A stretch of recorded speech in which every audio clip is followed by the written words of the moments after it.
সব বন্ধ করে দেবে বিজেপি। মমতা দিদি আছে বলে আমরা সব করতে পারছি। একদম সবাইকে অনুরোধ করছি আসাম বিধানসভা নির্বাচনে জোরে ফলে ভোট দিয়ে আপনারা আশীর্বাদ করুন। প্লিজ আশীর্বাদ করুন।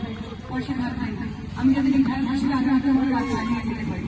মাত্র 1.5 বছর সময় পেয়েছি বিধায়ক হিসেবে, আরো অনেক কাজ করার হয়েছে।